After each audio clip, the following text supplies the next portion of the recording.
Oh shit, here we go. Live Wednesday Night Wars across YouTube, Twitter, Twitch, and Facebook. No chat on the Facebook, so if you're over on Facebook, let me know through nothing. How about that? Jump over on Twitch or YouTube if you want to chat. Twitter as well, chat through Periscope. Shouts to Pop Culture Wrestling for our partnership. Appreciate you, TK, over there. Let's get it, man. Wednesday Night Wars. We had a decent Raw. A lot of people didn't think so, but I think when you look at the flow of things, Raw was kind of dope. We had a really good NXT. And fucking, they're doing it again. AEW's coming out the bat with fucking Hangman again. It's weird too, right? Because I've said for a while that Hangman is like probably, to me, the most intriguing wrestler they have. It's a guy that I thought from the beginning would be a star. And the fact that they didn't make him champion right away was crazy to me. And again, these Wednesday Night Wars, they're taking serious, man.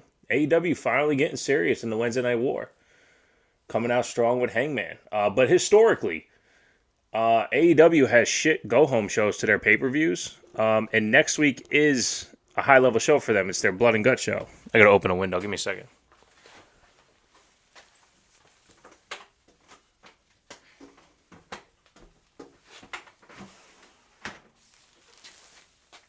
What the fuck? Unbelievable. All right. So anyway, so what we got? Hangman versus Brian Cage to start them off. But I'm just gonna get into to what I do, man. Fuck them. Shouts to the Ico Pro Award winner, Brian Cage. So much Ico Pro, he's got that weightlifter belly. Shouts.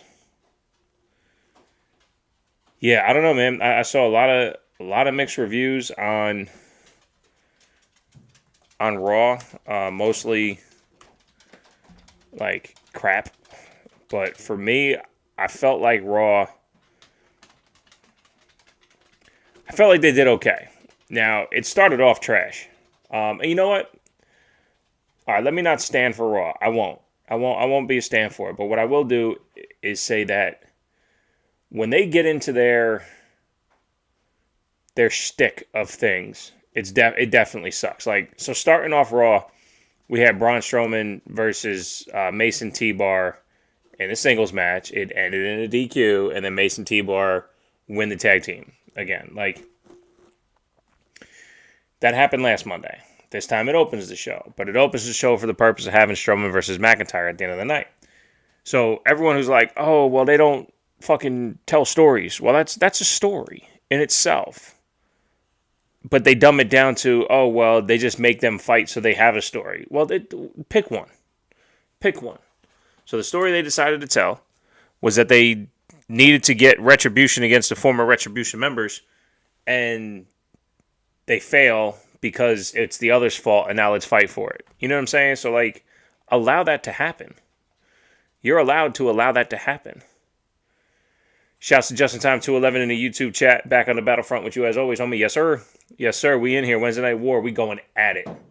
We going at it. Again, I hate the fact that they put Hangman up against me. It's like the only guy that whenever he's on, I got it. Well, him, Darby Allin, sometimes Sammy Guevara. But with that being said, I did find it as gratuitous, to have those matches on Raw, but I didn't find it worth complaining about, because if you look at the other side of it, when you look at Mason T-Bar, you're taking two guys who had nothing. They're now in the ring against two of the top stars on Raw, holding their own. Now, I did think that, again, there was a little something off about their wrestling, that it's not as fluid as we're used to, especially from T-Bar. And again, I'm glad they kept their names too. You know what? I'm going to look it up right now. T-Bar, WWE. His name in real life is Christopher Dijak. Okay? His real name, Christopher Dijak. So when he was Donovan Dijak on the Indies, that's one thing, and then Dominic Dijakovic on NXT, and now T-Bar. It doesn't matter. It doesn't matter. Let him be T-Bar. Who the fuck cares? Who cares? His real name is Christopher Dijak. You're not clamoring for him to be called fucking Chris Dijak. You know what I'm saying? Oh, well, he's it. No, that's just what you know him as. Now you know him as T-Bar. Move on. Respect the work. I do think it needs to tighten up, though. Hopefully, with them getting more wrestling time, it's going to look a little bit better. There's just something off about how the in-ring shit worked. Nice suplex from Cage on Page heading in. You know what else I have a problem with? It feels like their cameras are too close. And I don't know, man. There's something about everything else looking big in the background in a WWE shot than what happens in an AEW shot. Oh, man. Yeah, Cage, I'm not one to talk about fitness because I know I'm trash, but Cage got something going on. He's exhausted because of all those muscles. All right. Anyway, check this chat real quick. Okay, we're good. Yeah, so Dijak and Dio Madden as Mason T-Bar, I think is perfect. I hope they're a tag team for like 2 more years. I really want them to just keep going as a tag team, so they can build whatever it is that they have. Right, just keep the build going, get better. And the only way you get better is in ring and time on TV. So let's keep that up. You know what I'm saying? Let's keep that up. But that's the side of that you have to watch. You know what I'm saying? You can't just shit all over them doing shit on Raw and negate them to Retribution stars who everyone was like, oh, well, you're wasting this, you're wasting that. Well, now they're getting their time. So what? They're fucking Mason T-Bar. They gotta win. New Day and Priest versus Riker, Elias, and Miz. I thought was fun. Let's check Twitter one more time, right? Let's hate on fucking tomatoes. Number 1, The Miz thinks he's funny. And back in the day, any Muppet Baby fans out there? Fozzie Bear, every time a joke bombed, what would happen? They throw tomatoes at him, throw lettuce at him. That's the point. He thinks he's funny and he's not. And to show that, they're going to throw tomatoes at him. Yeah, it's heel type shit, but it's also funny because in context, that's what that is. So just fucking take it. It's entertainment. It's entertainment. Fucking 7 guys got on TV because of that segment. You're welcome. Like, I don't understand. Like, the whole point of throwing tomatoes at him is that he thinks he's funny and he's not. The match itself was solid. I'm wondering if there's something up, though, with, what's the name? With fucking, Jesus. Was it John Morrison? Because Morrison was left off of TV last week, and he was on the sidelines this week. I don't know if anything's going on. I thought they were seeding a breakup, and then they didn't put him on TV last week. So, we'll see what the full scope of Morrison is at some point in time. But, hopefully everything's cool with him. Sheamus and Humberto, they got into it again. This time, Humberto got the heads up on him. Standard 50-50 booking, right? I mean, I'm not that guy to use the wrestling terms. But in this context, yeah. Justin Sign 211 said, dude, fuck tomatoes for the reason of not knowing what they are and they're gross. Well, that's on you. That's on you. If you don't like tomatoes, don't eat them. I don't fucking care. You know what I'm saying? Like, yeah. How about this? They also tried something. And for some people it worked. For some people it's different. And for some people, they didn't fucking care.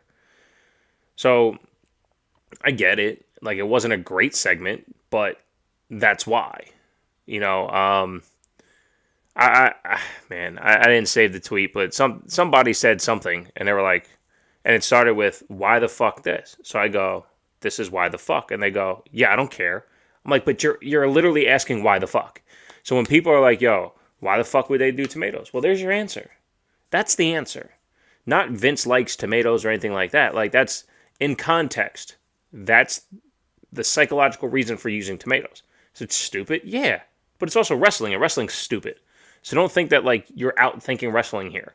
They're well aware of the buffoonery that they're doing. It's not like they're trying to reinvent the wheel here. They know exactly what's fucked up. But anyway, yeah. So Sheamus and Humberto, at the end of the day, Humberto's not beating Sheamus. It's not going to make sense any way, shape, or form. So, let that be what it is. Who cares? I still like Newsy Sheamus. I do like the fact that he's basically saying, you want to beat me or you want my U.S. title, you have to beat me. Like, you have to beat me in a fight. You have to beat me in a wrestling match. Like, you have to fight me until I can't move anymore. And he keeps laying that challenge out, and I'm all here for it. I think it's a fantastic idea. I think it's working really well. And this Newsy Sheamus is just the best look for him. Shouts to AEW for me being on mute, so I missed that entire Kenny promo. Meant nothing to me. This Young Bucks versus Seidel's, I can imagine there's going to be one point in this match where something's going to be sold, and that'll be for the 3 count. And shockingly, the Young Bucks will win. Yeah. Could care less. Orton and Riddle versus Benjamin and Alexander. A really fun match. Really fun match. Shelton Benjamin and Cedric Alexander, I cannot stand. I said this shit while they're in the Hurt Business. Why are they acting like they're not a team? And then, the first match, they have 0 hiccups. They lose. And since then, they've been a fucking unit. I hate it. I hate it. They had an opportunity to be fucking special. And they just said, nah. But hey, we're going to go away from that, and you're still just going to tag like nothing's happening. And they get no mic work, and they have no MVP. What are you doing? What are you doing? But the whole match, I was thinking the same thing. I mean, Corey Graves kept spelling it out. He's like, yo, it's going to happen. He's going to turn on him. He's going to turn on him. And it never did. That's all I'm waiting for. I'm just waiting for the Viper to strike when he feels like it. We'll see. We'll see how that goes. But like I said, it was a fun match as far as TV matches go. I mean, that's what you want from a TV match. It's just a good wrestling match. I'd like to see Benjamin and Alexander get some more wins, push back towards that tag team title scene. Because Orton and Riddle aren't going to be there. And if they are, I'll be super surprised. He just went from, U.S. champion to and not push to the next level, so they have to attach him to Orton to get to the next level. I don't think anybody's going to buy it, by the way. I don't think anybody's going to buy Riddle as a heavyweight champion. I just don't see it. Couple more things before I get into my big, terrible wrestling takes of this. Again, terrible wrestling takes brought to you by Pop Culture Wrestling. Also, twtakes.podcast.com, twtakes.podcast.com/twts, where you find dope shirts like you see behind me. Now all to you. Shouts to Marsh for the logo. We give our creators props over here. We give our artists credit over here. Fuck Chelsea Green. I'll say it. I don't give a fuck. And fuck Matt Cardona too, since he's fucking her. I don't care. All that shit was played out whack. All that shit was played out dumb whack. I fucking hated it. And then there's people trying to stick up for it. I'm like, I think that's what that tweet was. It's like, somebody sticking up for Chelsea Green, and I'm like, here's a terrible fucking lifestyle take. I don't care. I really don't care. I know what respect is. And if somebody does something for you, you say thank you, and you give them credit for that. I've given people credit when they don't deserve it. You know, I've done things just for the sake of, and they weren't seeking credit. I always give Marsh credit for the graphics. Marsh has done everything digital for me as far as graphics go. as far as design goes. Because he's, number one, he goes, your logos suck. Let me see if I can make something up. Like, that's what's up. And then when it comes through, I go, yo, Marsh did that for me. Because that's what you're supposed to do. So shout out to Wrestling on the Rocks, the homie Marsh, the whole crew over there. That fancy 5-pack behind me, yeah, he got it. He got it. That's my guy. That's my guy. You know? And this is what we do. We support each other. But you support everybody. Nobody does this shit by themselves. Shout out to Sami Zayn. He was on Renee's podcast. Shout out to Oral Sessions. Everybody loves a good oral session. He was on there saying the notion of having to do this by yourself it's a farce. Like, there's always someone there to help you. Whether, for me, when I started this podcast, I didn't do it by myself. I did most of the work by myself, but Anchor did it.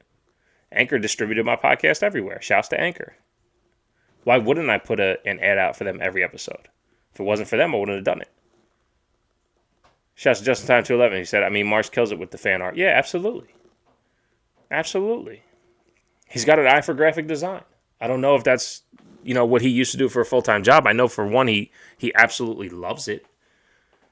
At one point in time, he was doing digital work, but nonetheless, like, you don't do anything by yourself. And if somebody is nice enough to hook you up with something dope and you use it, why wouldn't you want that person to have success?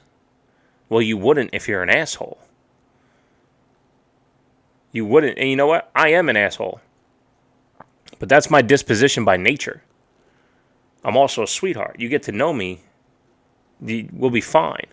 That's the X side of me. I don't trust people. I fucking hate people. Because of shit like Chelsea Green did. I hate people. Why would I reach out to you and give you the love and get none back? Now, I'm the asshole for asking for it? Fuck out of here. I'd rather just not do it for you. That's why I say I do this podcast for me. Then I got people like shouts to Justin Time 211, Graham, BC Mendoza, Just the Wrestling 5, Red Fox, Not a Living Podcast, Marsh, Matt, Good Cop, Bad Cop, my guys over at Check, Rapple and Cheap Pops, JB and Chris Dredd, and countless others for all the phenomenal feedback that comes through. I do this for me, though. If y'all stop listening, I would still do this for me. I don't want you to stop listening. And if I do something that you don't like, let me know. Let me know. You got an idea? Fuck it. And you know what happens? Just in Time 211. He's the fucking Twitter co-host. Why? Why? Because I'm not going to be on here taking credit for somebody else's shit. Hello? Decency. Humanity. Just simple fucking thank yous out there. Just in Time 211 went from Twitter co-hosting to on-air co-hosting. I haven't listened back to the Good Cop, Bad Cop episode with you yet. I'm still having some difficulties with listening to stuff. But I'm going to. That's a no-brainer. 3 of my guys out there fucking doing their thing. That's what we do. We give the people who give a shit about us credit. Our side of the IWC. Our side of fucking humanity. Our side of this bullshit. Fuck all that, man. I'm not doing this. And then fucking I check people trying to stick up for Chelsea Green for being an asshole. I'm like, you don't get it. You don't get it. The guy wasn't even asking for a come up. He's like, yo, can you just shout out my graphic that you keep using? Just tag me. And then the bitch, in less than 24 hours, ends up putting it up there after Dude was hounding her. It's like, credit where credit's due. No, it's simple. Yo, my bad for letting this get out of hand. Can you show my boy some love? Whoever it was. None of that. And if it did, it came out after I gave a fuck about looking at it. But she did finally shout the dude out, but without an on-air apology. And she doesn't even have to apologize to that guy, to us. Apologize to us for letting it get out of hand so you don't look like a fucking dick. Anyway. Back on track here.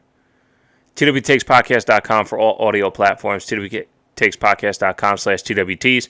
TWTakesPodcast.com/international. That's where you get European fulfillment on merch through the Teespring site.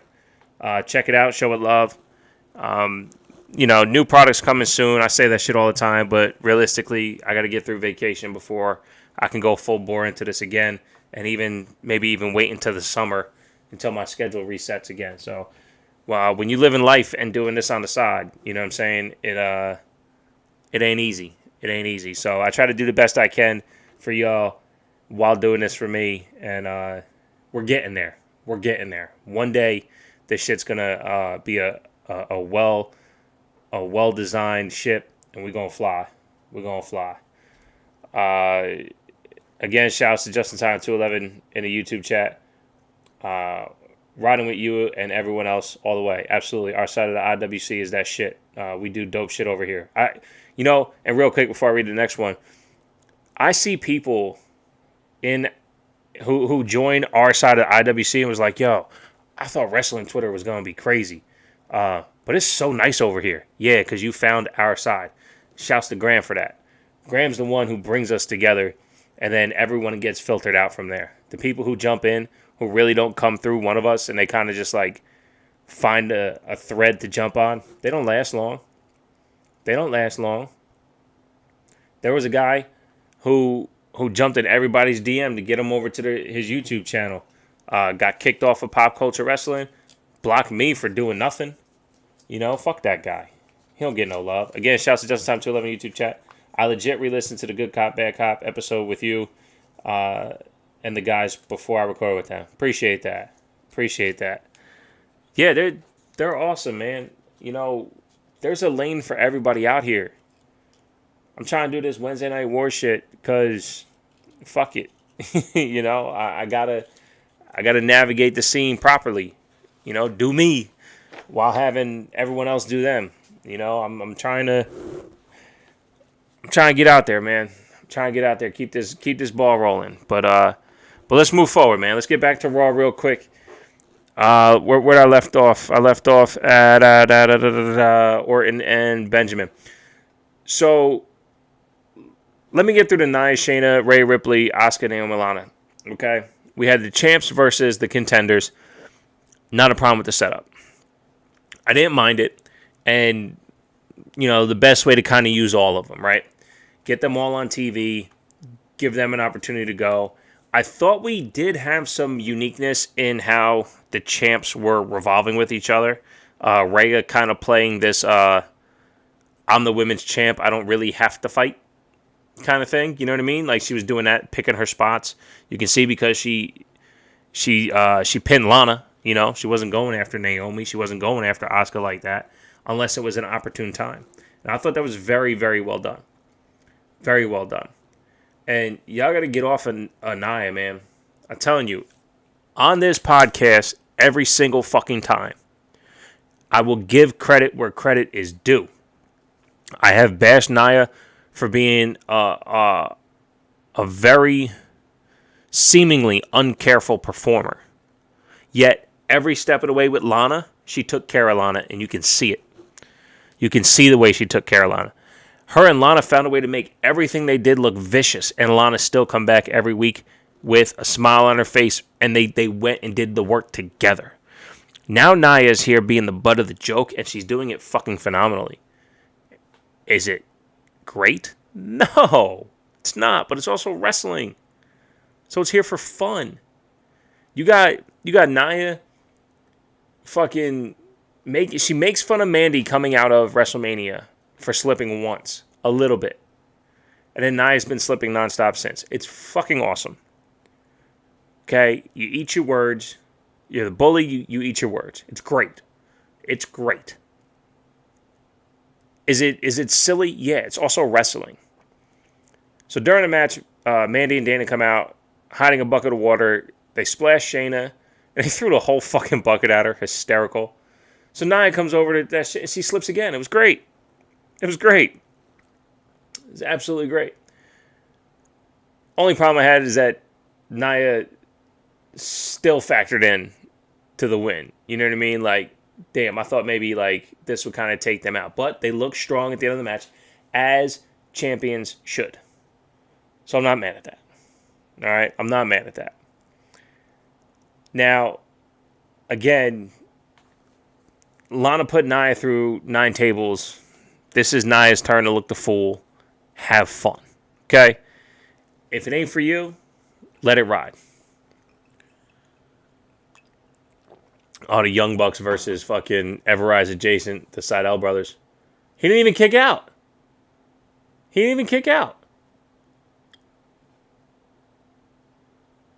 They blew that. Bet you won't show a replay.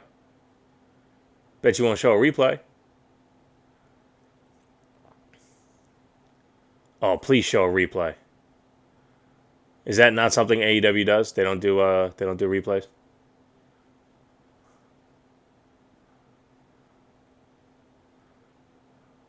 This is so stupid.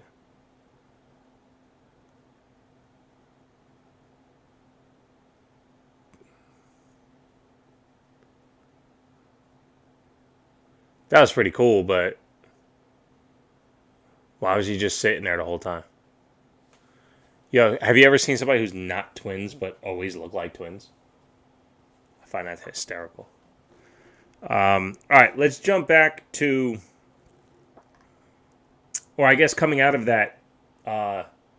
Shouts to Daddy DeVille, man. She what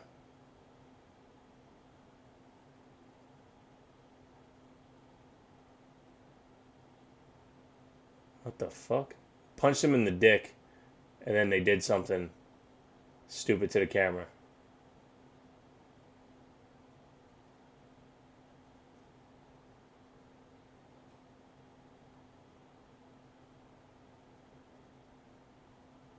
That's your favorite tag team. Anyway. Alright. So shout out to Sonya. She sneaks Charlotte in the back door. Great. She walks up to Mandy and was like, yo, Charlotte needs a match tonight. And it's you. Talking the shit. Carry over from, pre-WrestleMania last year. So shouts.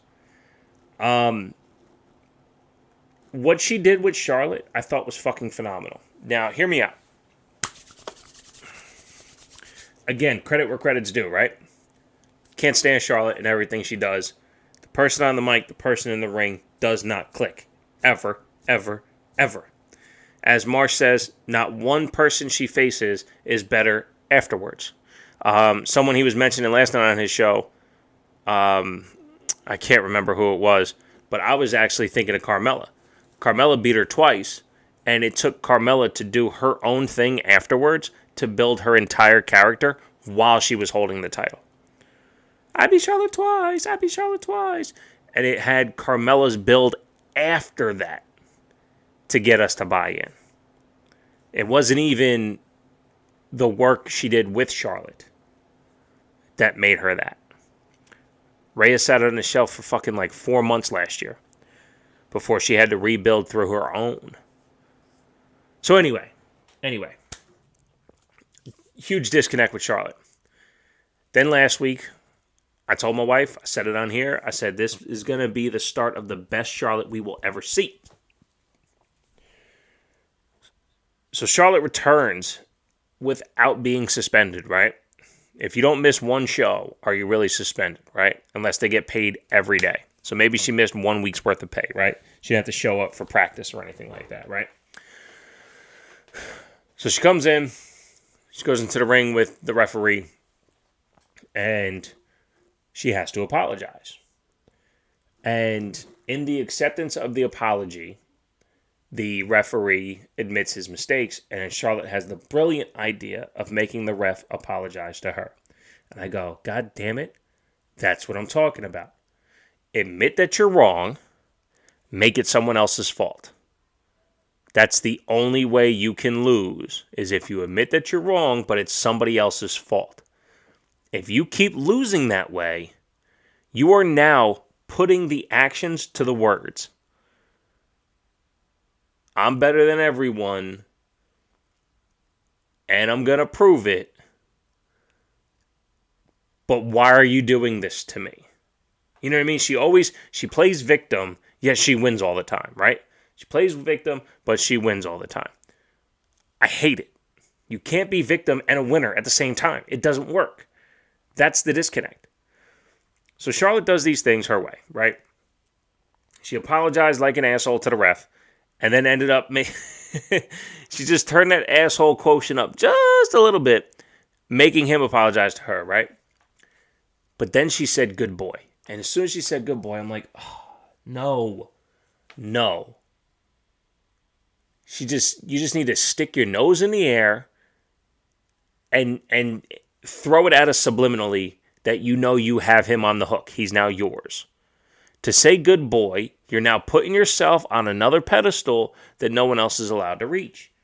That's the disconnect.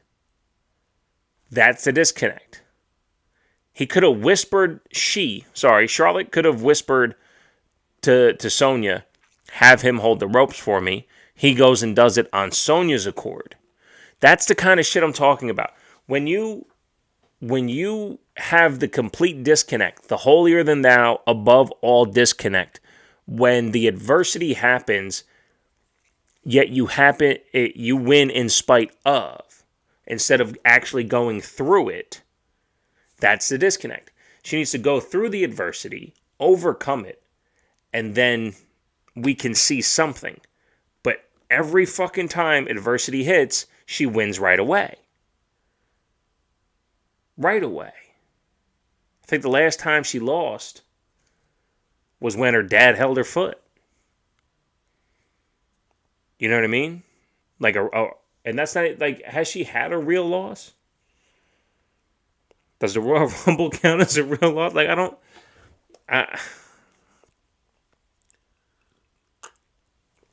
Anyway, those forced moments of having Charlotte say good boy, making him hold the ropes, that's the disconnect. You don't need that. You don't need that forced moment. Have her stay in character and then move. So she gets into the match with Mandy Rose. Again, the disconnect. The match wasn't bad. Okay? Wasn't bad. But she won the match. They had an easy out. A fucking easy out. The ref gets in the way in the corner. And he's like, my bad. Her complaining at him and finding a way to lose, she now blames him for getting in the way, but it's her fault for being distracted and not putting her eyes back on Mandy Rose. That's the adversity. That's where she's now allowed to be an asshole. You can't win and then come on because if she comes on Monday and goes, you fucked me up again, ref, Eddie Orenga, I think it is. You messed up again. I could have lost, but you didn't. There's plenty of people out there who bust their ass as hard as she does and have to lose every single week and try to make something of it. She's not losing and tries to make something of it when you don't have to. You won. You won in spite of. That's the disconnect. Don't win. Lose because of it.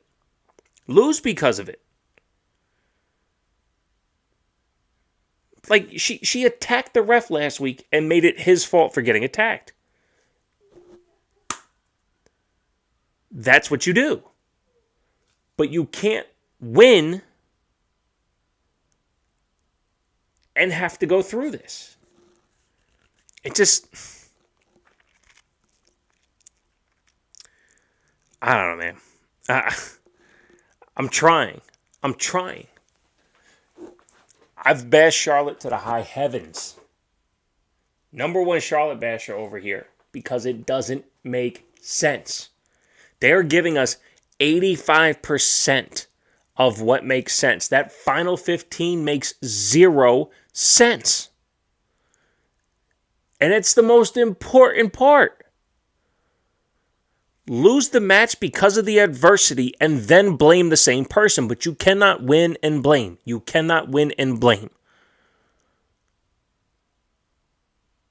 How many times you see a team win the Super Bowl and blame the refs? No, they didn't affect the game. They won.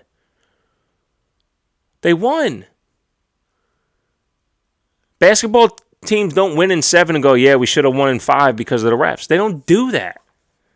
They don't do that.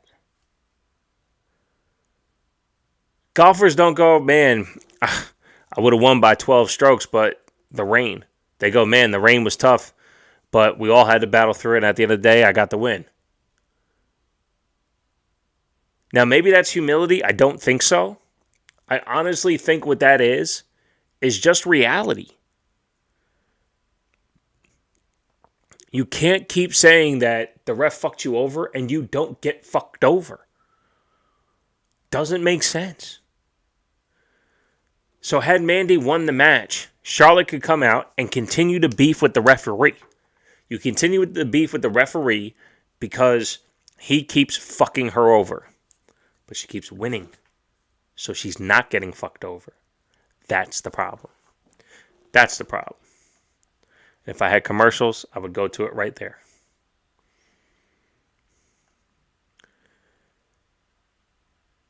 All right, next up I have Alexa Bliss on Alexa's Playground. And at first, I was like, you know what? Let me break this down and think about it before I give it a real go. And I said, you know what? No. Let me take it as it's given to me. So I took it and I go, you know what? It actually makes sense. We don't know what's going on with Bray. Okay? That's number one.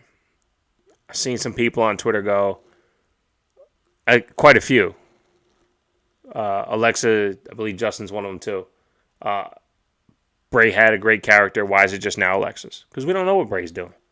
Bray's not on TV, so we can't judge what Bray's doing. But as Alexa said, Lily made me do it. Lily was inside me all the time, but it took the Fiend to bring her out.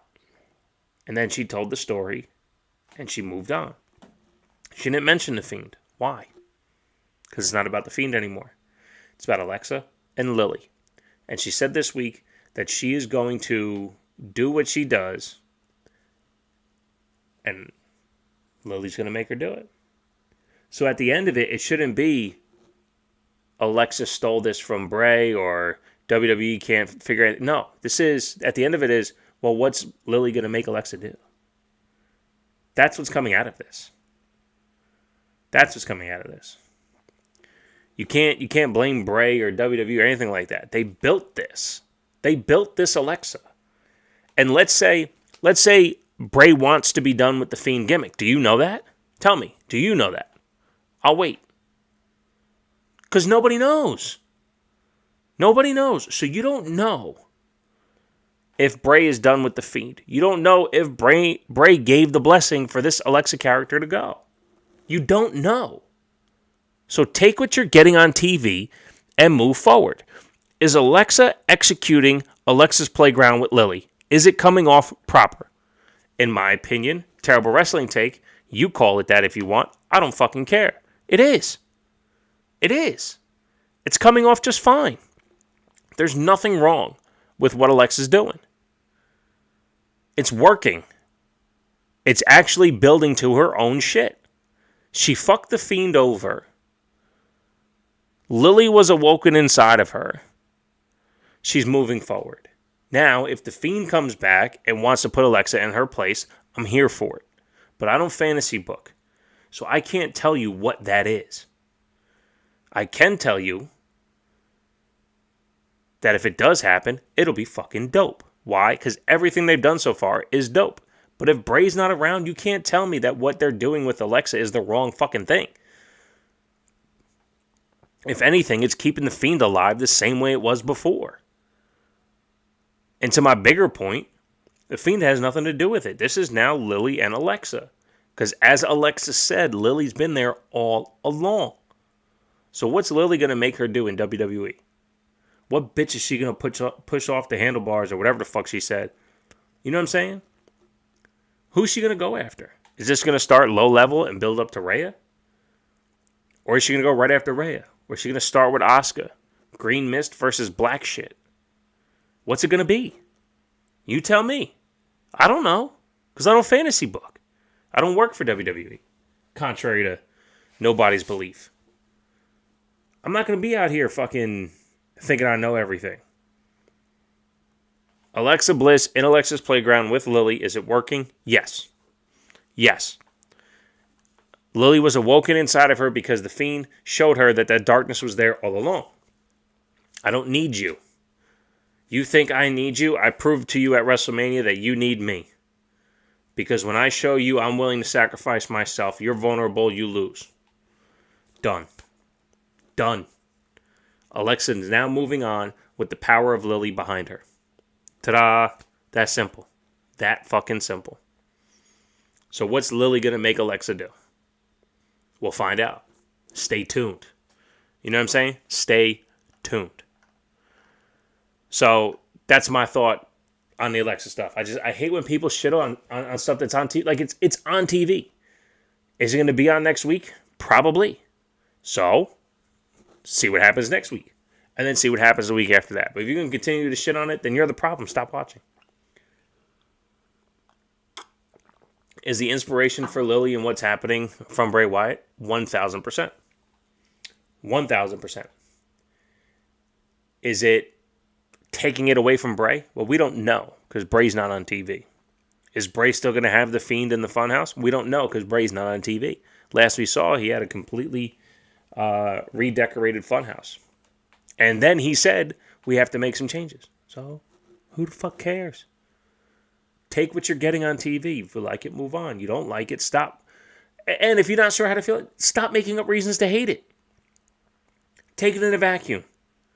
Is what Alexa's doing with Alexa's Playground working for the character? Does it make you feel like all bullshit? Vacuum. Just the segment itself. Watch it in isolation. Is what the potential of what Lily can make Alexa do intriguing? I think so. I would love to see what Lily's going to make Alexa do. Braun Strowman versus Drew McIntyre. Here's my problem. Anytime Braun is in high stakes, he loses with the quickness. I don't trust him being in a spot where he can get to the title quick. Remember when Bobby had to, it was either beat Braun for number one contender or Braun had a shot at getting the match or whatever it was. He beat Braun in 3 minutes, right? I don't know what Braun's deal is, but look, he won. That's fine. In order for Braun to be taken seriously, he needs a Roman-style run. Now, nobody's going to do what Roman's doing. That's facts. But what Braun can do is be a monster. He can be menacing. He can be stoic. And he can be straight to the point. If he just stands there, title on his shoulder, and said, come and prove it. Anybody talking shit to him, I'll see you in the ring. And just do what he does in the ring, that's fine. I don't need him to scream, get these hands. I don't need him to be a professional wrestler. I don't. He's too big for me to watch him professional wrestle. I need to see him be a badass ass kicker. I don't need him to be a professional wrestler. So if he's got... Because is Roman a pro wrestler? Do you see Roman as a pro wrestler? Yeah, he gets in there, he does a lock up, he does a headlock and all that shit, but at the end of the day, you have to beat Roman. Braun goes out and he bests himself because he's trying to wrestle people. Stop trying to wrestle people. Be Braun. Be a big fucking dude who can knock people over. Bust people's ass. Give them the ass whooping. I don't see why they continue to put him in these spots and they don't give him an opportunity to kind of Roman things where he can just continue to run through the competition and just kick ass. Without Braun getting an opportunity to do what Roman's doing, he'll never be taken seriously. He beat Goldberg and nobody cared. Now then again, it was during the pandemic, so whatever. But his first feud was with The Fiend. You know what I'm saying? And everybody loves The Fiend. So what was he supposed to do?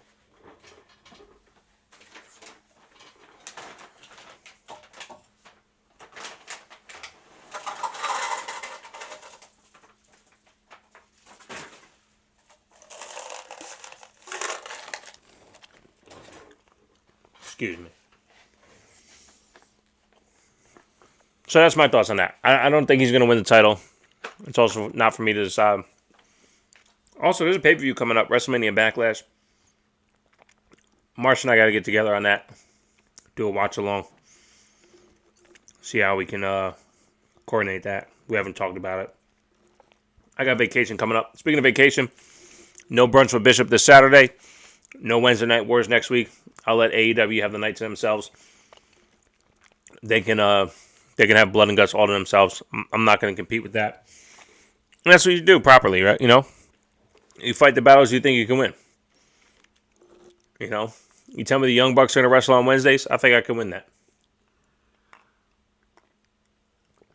It's Orange Cassidy versus Penta match is a match of who's going to go when. You know,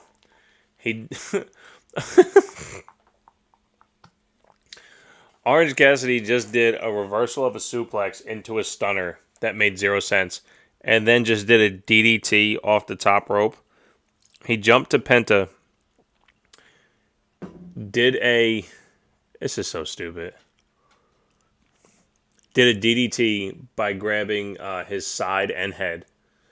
And then every time Cassidy runs off the ropes, Penta leans down to catch him way too soon. Anyway, the Drew McIntyre side of the Braun Strowman match. I'm going to tell you this right now. And again, I heard Marsh talking about this last night on his show. I am the number one off the Drew McIntyre bandwagon from the beginning of this Drew McIntyre push. At the Royal Rumble, when everyone was like, oh my God, Brock Lesnar eliminated 10 people, and Drew McIntyre looks so strong for eliminating him. No, he doesn't, okay? In my book, Brock was fucking tired from being in there and eliminating so many people. Plus, Ricochet helped.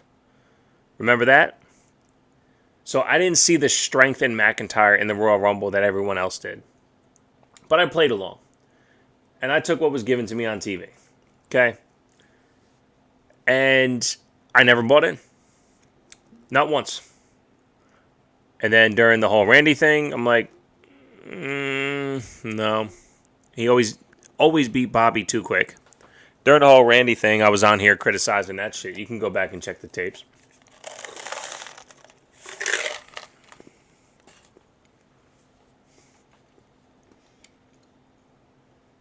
And now I see more people than ever off the Drew McIntyre bandwagon. And I'm like, hey, welcome aboard, because the number one thing that Drew doesn't do is resignate. Whatever it is that he's doing or talking about, I don't feel the energy. I don't feel the believability. And I think, I judged his belly-to-belly suplex the other day. I don't know, a week or two ago. And somebody was trying to correct me on it. I stand by it. He leans back. Somebody rushes to him. He puts one arm around him and the other one on their stomach to push them over his head. He's not grabbing them and throwing them over his head. It looks stupid. It looks stupid. And he's supposed to be a 6'5", hairy, scary Irish Scottishman. And when he sets up the Claymore, he squats down to below the second rope. That's not a big, scary dude. That is not big and scary. That is a 6'5" dude trying to be an athlete. Trying to do the most athletic moves he can. And it doesn't work. When Sheamus does his flying knee, jumping off the top rope and things like that, they're in moments. But it seems like the entire match that McIntyre is trying to be like this super athlete at his size. And it's not him. It's not him at all. Strowman looks better moving faster than McIntyre does. There's something impressive when Strowman is running around the ring. I don't feel that way. Maybe McIntyre looks too lean So it looks like he's trying to be a big version of a smaller performer. And I don't know, whatever it is, it doesn't work. It's never worked for me. And I really don't like it. So I'm all the way out on Drew. All the way out. He's never clicked for me one bit. So, look, keep doing it. Keep putting him on TV. I'm good. I don't see it. And the biggest problem of all of this for me, I'll tell you this for a fact. I've been saying it at home and not on air. I've questioned Marsh on this as well. Why the fuck are you waiting so long for Bobby Lashley to get on TV? They don't bring up his name. They don't put up a graphic. They don't give him a mic. Nothing. Until an hour and a half in. And then we hear, okay. And then he's on TV for 15 fucking seconds. They give him no fucking love and he's your champ. Meanwhile, McIntyre's getting all this time. So you're telling me, as a fan watching, let's say I'm a casual viewer, I still don't even see you telling me that Bobby Lashley is all the way up at the top of the mountain. And Drew has to crawl his way back up that mountain to go get Bobby Lashley. You're not even telling me that. You're just telling me that Drew McIntyre's number one contender so he can get his title back. From who? We don't see him. We don't see Bobby Lashley. Put him on fucking TV. It's your champion. Treat him like one. And he fucking looks like one. I don't get it. I don't get it. Bobby Lashley's never on TV. It's a fucking shame. It's a fucking shame. He wins the title, gets a revamped entrance with the lightning, the electricity, all this shit. Leading into Mania, he's telling everybody, you fucking take out McIntyre, I'll give you the spot at WrestleMania. He's looking like this boss. Coming out of WrestleMania, he looks like dog shit. He's not on TV. It's all about McIntyre. I'm good.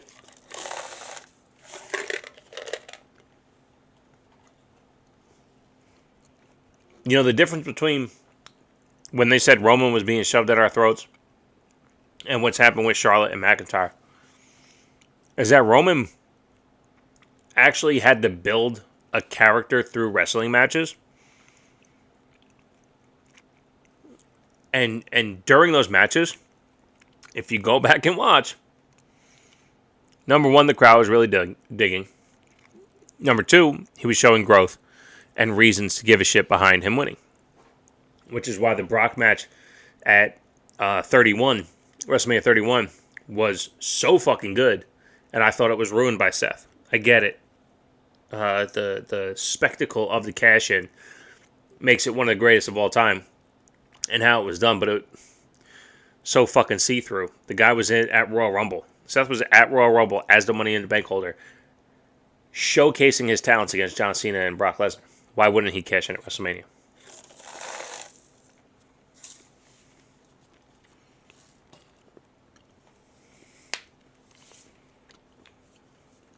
Anyway,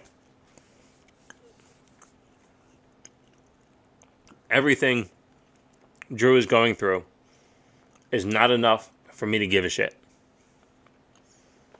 Never has been. I am number one in wanting to give a shit. I've been telling you for the last 2 weeks, this Charlotte character is so fucking close to me giving a shit. But she wins. And when she wins, it negates all the complaining, all the bullshit. I'm a 13-time champ and I never get opportunities. You got fucking 13 of them and you won. Probably another 8 or 10 of them that she lost. She's always in them. Now she's saying she's the opportunity. But now she keeps getting fucked over, but she's winning, so she's not getting fucked over. It's fucking stupid. Fucking stupid. Everything with McIntyre is fucking stupid.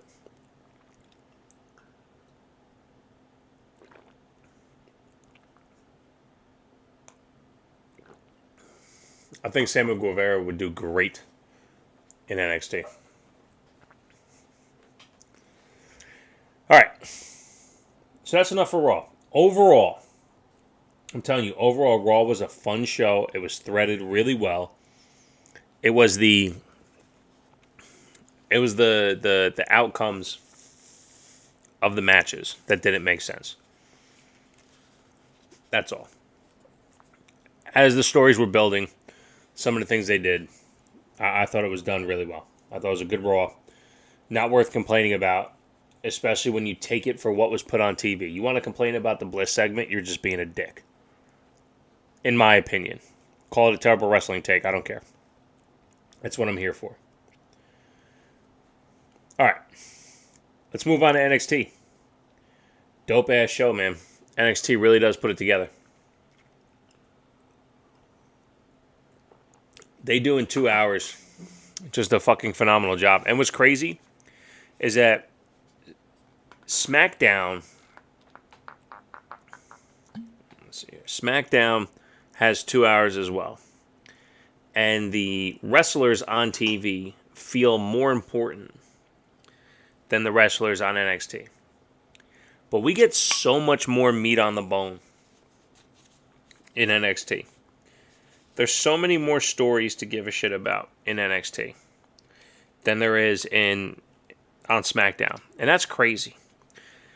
Same amount of time. They brought Xia Li back, baby. NXT, they brought Xia Li back. Cut the fucking, the Death Row promo. They had the fucking, the black screen with just their faces, man. And the presence of them to come. Like, it's fucking A. Fucking A. The Swerve promo.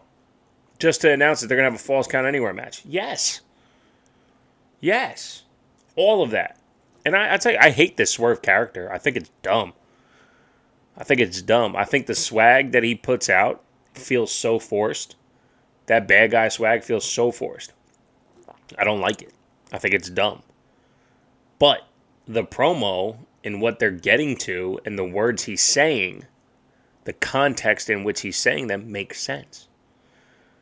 So we're having Swerve Scott and Leon Ruff at a fucking street fight. All right? Yeah, let's go. Let's go. And that's not something that the little guys do, right? No offense. No offense. But you know what I'm saying? The cruiserweights. They don't do that. Well, they're doing that this week. Or next week, I believe it is. If I'm wrong, it might be 2 weeks. Actually, it might be 2 weeks. I don't remember. Either way. Then they had the Cameron Grimes. Cameron Grimes. I hate it. Cameron Grimes. Too much. Too much. Because as you saw, at the end of that segment, when DiBiase did his thing, everybody's got a price. There was always more of the character. There's always more of the character that mattered than the gimmick of the character. That's my problem. Grimes is so much the gimmick and the laughing and the bullshit that I'm like, ugh, I'm good. I'm good. I don't need all the character. I need the meat. I need the depth. Give me the dope promo, because I know he can promo. Tell me, hey, I'm about to go in here, take my Bitcoin money, all that GameStop. Shit, I'm going to go buy me a $500,000 watch. And then do the laughing stuff. But it's all so gimmick than actually the character. It's like, it's disconnect. And then it ended with DiBiase, and DiBiase's like, yeah, it's a good watch, but it's no $1 million watch. And then hit him with the laugh. But he didn't laugh the whole time he was saying it. That's what I'm getting at. That's what I'm getting at. That's how special this stuff could be. GYV had a promo as well. And then Ciampa and Thatcher came out. A little bit of a brawl. And they were standing tall over top of GYV. I like it.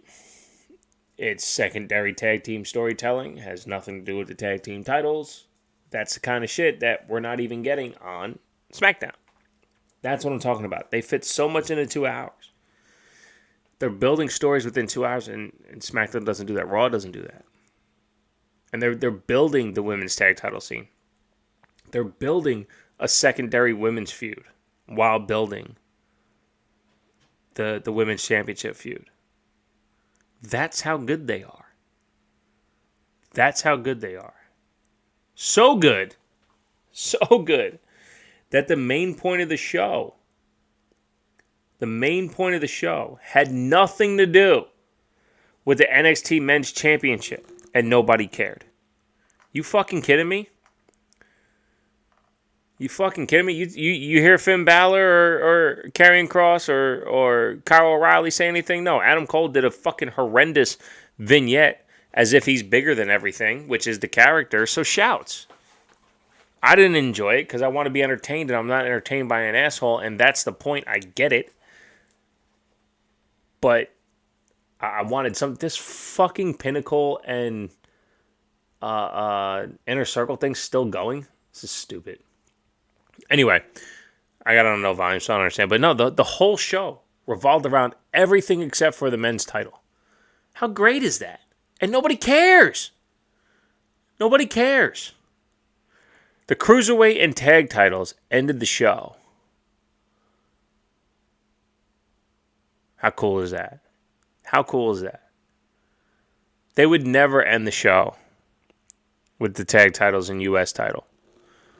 The tag titles and Intercontinental title on SmackDown. Champions got to end the show. No. I thought it was so well done. Such a good NXT. Let's get into some of the matches. Starts off Mercedes Martinez versus Dakota Kai. Look, I'm the biggest Mercedes Martinez fan. Not really, but I am. You know what I'm saying? Like, every time she's on TV, I'm like, shouts. She can wrestle. She's so good. Not going to have a bad match. Now, perfect way to start the night. I'll tell you that much. I didn't even know it was going to kick off the night. Starts out, we're having a really fun match. They have a little hiccup in the beginning, but I thought Dakota Kai looked phenomenal the entire match. Again, she's definitely the Dolph Ziggler of NXT. I mean, men's or women's. She doesn't have a bad match with anyone. She just looks outstanding every match. Dakota Kai is just fucking top shelf. Hopefully one day she gets a run with the women's title. So we'll see. Because for me, you know, I was concerned that she would get fed to the challenger, right? Like, she is now the buffer like Jey Uso is for Roman. But that's not the case. She had a fantastic match. Mercedes starts to look amazing.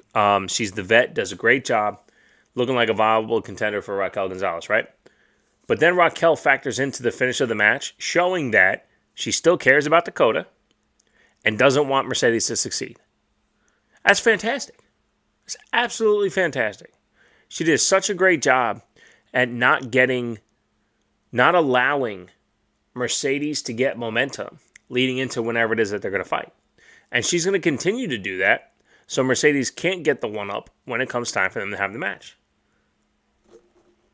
It's perfect storytelling. Perfect storytelling. And they're not showing dissension between Dakota Kai and Raquel Gonzalez.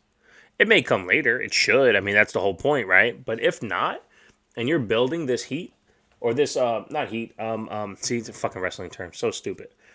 You're building the strength of the two of them together. It's fantastic. Absolutely fantastic. I thought Raquel factoring into the finish was absolutely perfect.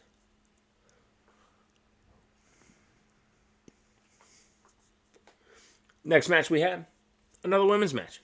Is that fucking right? Fucking right. Toni Storm versus Zeta Ramir. Toni Storm being distracted by Zoe Stark, and I'm like, perfect. That's the match we need. Said she's going to punish this rookie, put her in her place, and move on and beat the shit out of Zoe Stark when she gets a chance. She gets her opportunity to hit the Storm Zero and was like, nah, I'm going to beat the shit out of her a little bit more. So Zoe Stark comes out and is like, yo, don't do that. Zeta Ramir gets the upper hand, heads to the top rope, and hit one of the craziest shooting star presses of all time. She fucking jumped so high in the air. I was like, what the fuck? Like, it went from Holy shit, this looks dangerous to what the fuck just happened so quick. Zayda Ramirez got the fucking win. Toni Storm looked the fool. So the match between her and Zoe Stark is going to be that much more brutal. Phenomenal. Phenomenal. Absolutely loved it. Absolutely loved it. So good. So good. They allowed Zayda Ramirez to look phenomenal. And it was particularly a short match, too. But Zoe Stark versus Toni Storm is going to be really good when that comes, too. So shouts. Shouts all around. Bronson Reed versus Austin Theory. Excuse me.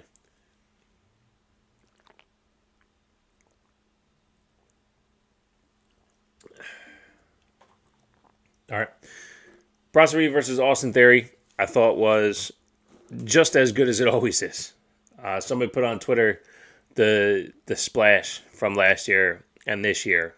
And the fact that they didn't sync it up bothered me a little bit. But same result, man. Fucking tsunami. Reed beats Theory. This clown shit that they're doing on AEW right now. It's fucking, I don't know. It's so stupid.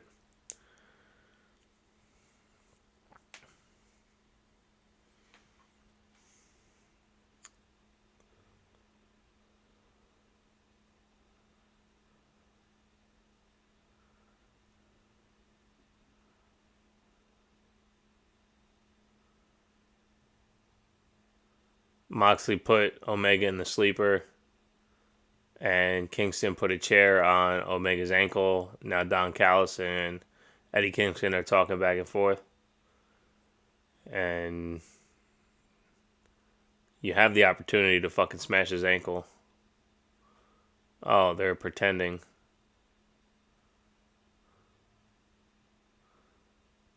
I don't know, it's just so stupid. It's not. I'm not listening to it, so I don't know, but where's all the goons from the Elite? Why isn't that happening?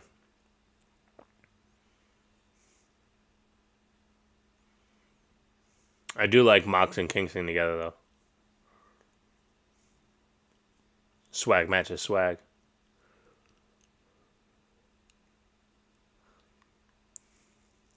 All right. Anyway, Bronson Reed versus Austin Theory, just as good as it always is. They do a fantastic job together. I thought that the power that Bronson Reed showed is fitting of who his character is. And look, I said it back when they had the 5-man ladder match or whatever it was. He should have won back then, and whatever it is that they're doing to get him there, it's all fine. You know what I'm saying? Like, it's all fine.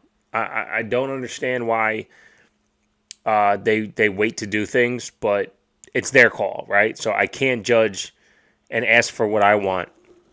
And they've done right by Bronson Reed. They've kept him off of TV or away from scenarios to make him look like the fool when it comes to shit like this.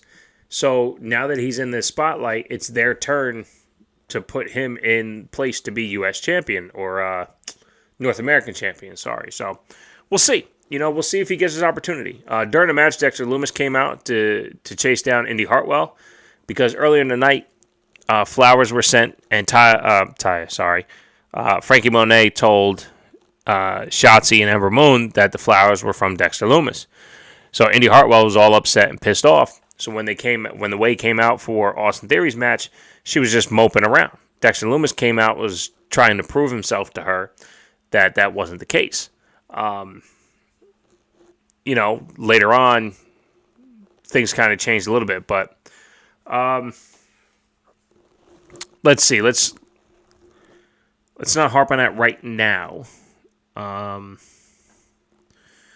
Shit, I just lost my spot. How about that? I tell you what, I saw some people saying that let's get rid of it.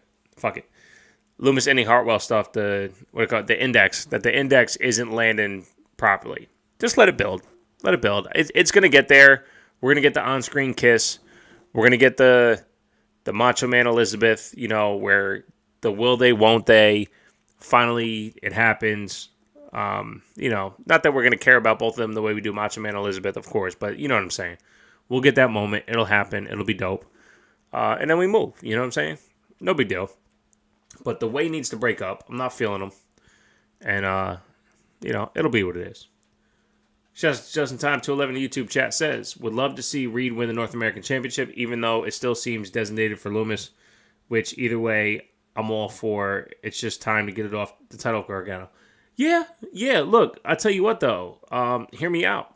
Like I said earlier, with them building these championship storylines, contender storylines, nothing to do with contender storylines, what's the chance that Reed takes the North American title and everything that happens with Loomis and The Way just happens between Loomis and The Way? Has nothing to do with any title whatsoever.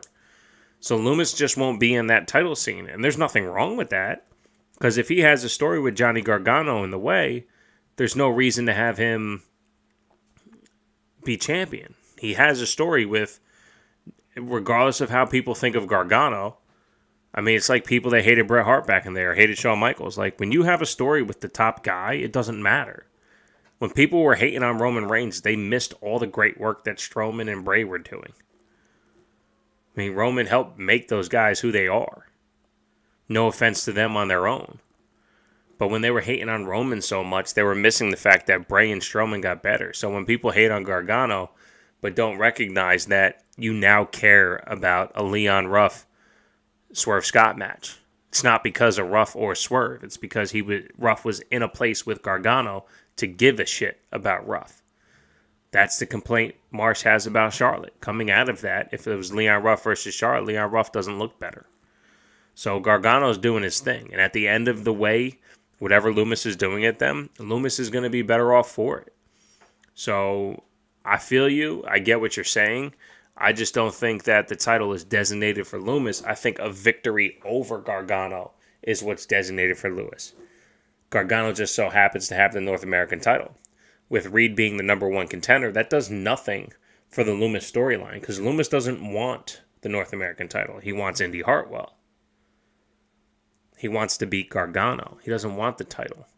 Reed wants to show how great he is by getting championships, and rightfully so. So I would look at it more that way. I would definitely look at it more that way. But yeah, I've wanted Reed to win the title since, what was that, back in November? They did that ladder match, whatever that takeover was. Shouts to the dogs. It's that time of night over here on the East Coast. Chasing skunks and shit outside. We got a fence, though. It's all good. They just smell them. Oh, let's see here. I'm starting to wear down again. Doing better than I did Saturday, though. So shouts. Again, speaking of Saturday, no brunch with Bishop this Saturday. No Wednesday Night War next week. The TWTX family is taking vacation. We are leaving Friday night for our destination, and we will be back home the Tuesday before the Wednesday. But that Wednesday is our last day of vacation, and it is also Mrs. TWTX's birthday. So make sure on 5/5 you give her a shout out. Plus, Junior also has a baseball game. So, anyway, I'll be taking the next 2 episodes off, Saturday and Wednesday, and then we'll be back for Brunch with Bishop on, let me calendar check that. The 8th.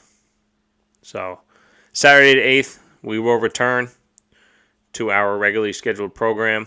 I will also take some of that 10-day leave to try to coordinate some stuff and build the website again, get more products up.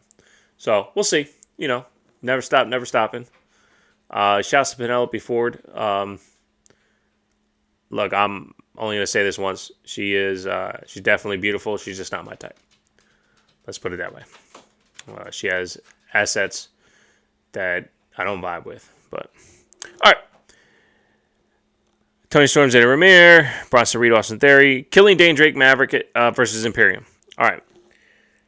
So commentary and Twitter analysts are trying to tell me that Drake Maverick is not sure of the allegiance that Killian Dane has to him, right?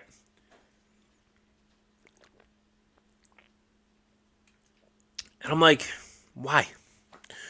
Why? Every time Imperium approaches Killian Dane, Nothing happens. He tells them basically to go fuck off and nothing happens. He tells them that I don't need you, go away, nothing happens. So why are they worried about, why would Drake Maverick be worried about what Killian Dane's doing? Well, because he was off of TV for a couple weeks? Sure. Okay, but he's never sided with Imperium across the board. So, fun match. Again, still holds true. Imperium could be special. Keep them going. Keep them doing exactly what they do. And they'll be just fine. Ember Moon and Shotzi Blackheart were supposed to take on Aaliyah and Jessica Maya. And because they received the flowers, it's again, all right, so let's call it like we see it, right? And keep our companies accountable. Terrible storytelling, right? Candice LeRae has never wanted Indy Hartwell to be with Dexter Lumis. But because of the whole flowers situation, Candice LeRae and Indy Hartwell attack Ember Moon, and Shotzi Blackheart, causing them not to be able to compete in the match. Because of the flowers? Candice has never supported this. So this means that Candice now supports it? I don't understand. But now we're getting a street fight between Candice LeRae and Indy Hartwell and the tag champs, Ember Moon and Shotzi Blackheart. There's zero chance this match goes off without a Dexter Lumis thing. Has to be, right? Because I think that's the more important storyline. Now, I do like the fact that Ember Moon and Shotzi Blackheart are owning their characters and really pushing forward. I love that Robert Stone was like, yo, we won. What's up with the tag titles? Like, that was pretty funny. Asia Smith definitely played it off phenomenally. She's a fantastic ref. I love everything she does out there. But yeah, that basically just led to the fact that we're going to get a street fight with them, which is dope. It's a little bit different than Falls Count Anywhere, right? Because they're allowed to use weapons and shit. But I guess Falls Count Anywhere you can too. So we'll see. We'll see how all that sets up. It seems like they're going to be on the same week. They're not going to compete with Blood and Guts that way. So I would assume coming out of next week's Tuesday episode, that the one after that will be set up for something pretty dope. Just in time 211 in the YouTube chat says maybe the flowers were meant as some sort of encouragement for Indy Hartwell to take the women's tag titles.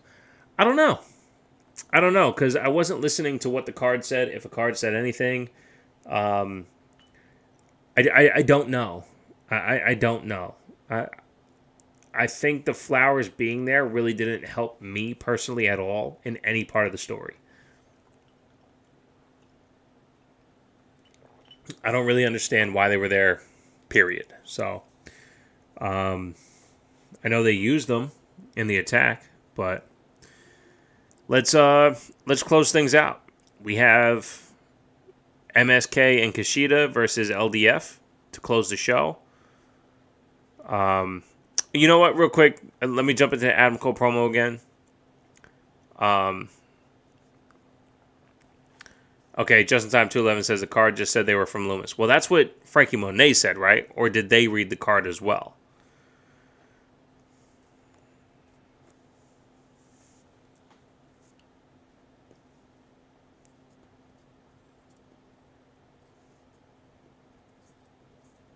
Because if the card said they were from Loomis, but they weren't addressed to Indy, I find that pretty odd. They read the card. Gotcha. Okay. Yeah, I can't pay attention to everything, but thank you, sir. Appreciate that. So MSK and Kushida versus LDF. I'm going to say this, too. I'm watching a match and I go, fuck, LDF is good. And I haven't felt that way since the three-man that they did with Fandango, Tyler Breeze, and Swerve Scott. You know, every step of the way, they play their part. If I'm starting a wrestling organization, they're high on my list to bring in as a unit. They do everything well. If they're playing the adversary to Karrion Kross, great. If they're playing the badasses, it works well. So shouts to LDF. They are fucking putting in the work. Legado del Fantasma is fucking good. Really fucking good. And keep them together, because I don't know their names. It's Santos Escobar and the other two guys.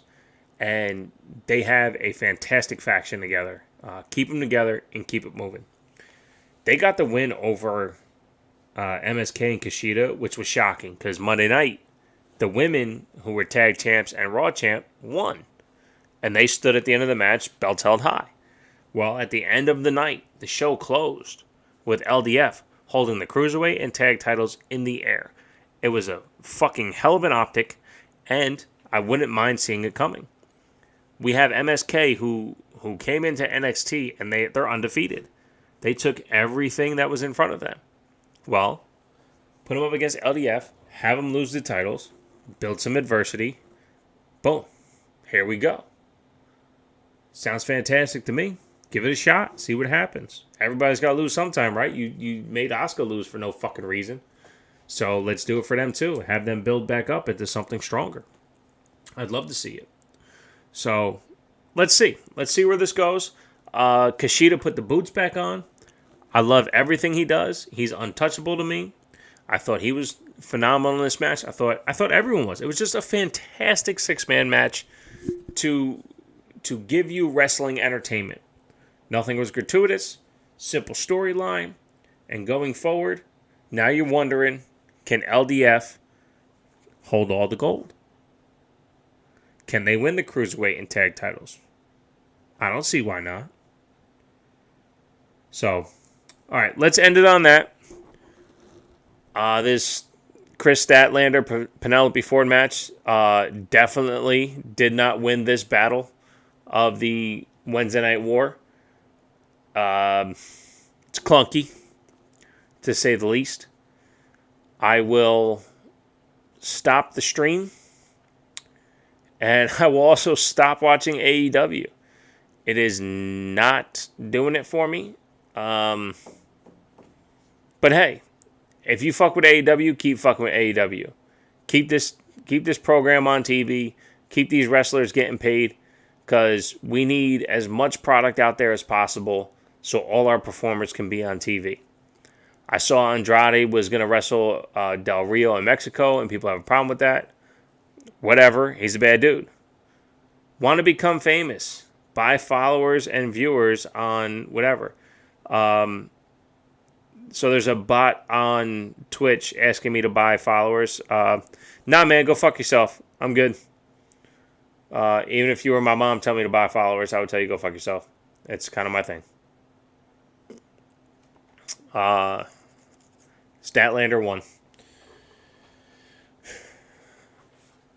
Yeah, I'm not worried about being famous. I'm worried about being me.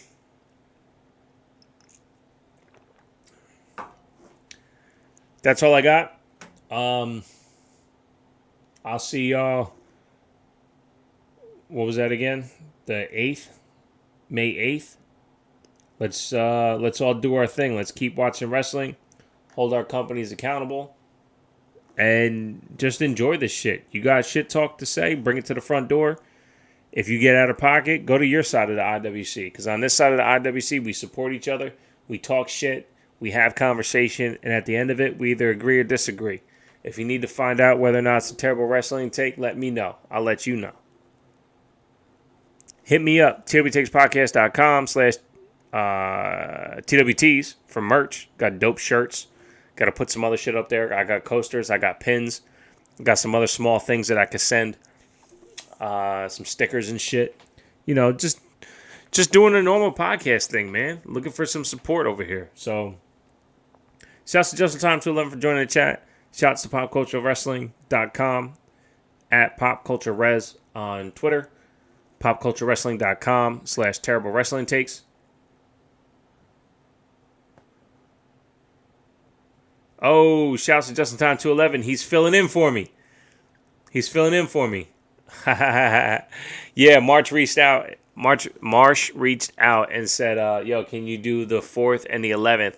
And I told him, hey, man, I'm on vacation, so I'm glad you're going to be there. He said, Just in Time 211 is going to be on Wrestling on the Rocks on Tuesday, so shouts.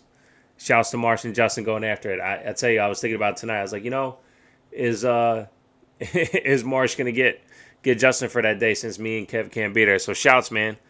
Awesome. Keep it going, man. Keep it going. The Nightmare Express. Really? So Cody has a bus.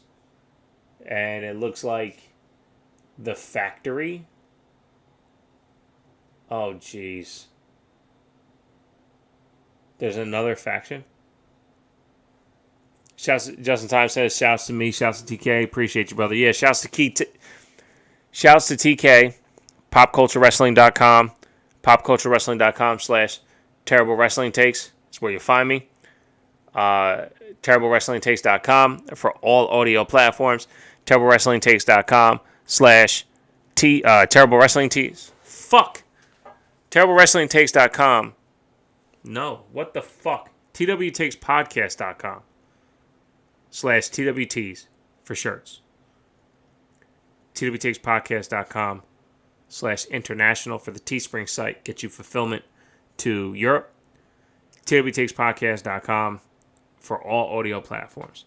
Check me out. Like and subscribe to everything. I'll tell you, in the first 75, 80 episodes, I didn't ask for shit. And the outro still says it. Review if you do, rate if you feel. At the end of the day, I need as many likes and subscribes as possible across all platforms because that's the only way to build the brand. It's the only way to build and get sponsorship. So there's no Patreons necessary. There's no merch necessary. None of that shit. It all comes to you automatically. You get fucking 10,000. You get 1,000 followers. I'm sorry. You get 1,000 subscribers. You get 1,000 subscribers on YouTube. You can start monetizing. Okay. You get X amount of followers on Twitch. They start throwing ads in front of it. Okay. Every single ad gets you a little chunk of change. That's all I'm asking. Like and subscribe on all platforms that you use. Even if you don't, like and subscribe on the platforms I got. TWTakesPodcast.com for all platforms. Check out the YouTube link, the Twitch link. Like and subscribe on both. Leave me a review on the podcast platform that you use. Go over to Anchor. Leave a review over there. Whatever you got to do, man. Help me out. And I'll continue to keep helping y'all out regardless. So, shouts to all the supporters, listeners. Appreciate each and every one of you. If I knew each and every one of you, I would interact with each and every one of you. That's what we do over here on our side of the IWC. We give credit where credit is due. Marsh, thank you for all the love and support. Mr. Red Fox, thank you for all the love and support. Graham, thank you for all the love and support. Justin Time 211, thank you for all the love and support. Everyone else who I interact with on the daily, thank you so much for the love and support. TWTakesPodcast.com. Check me out for everything. I fuck with y'all. We out.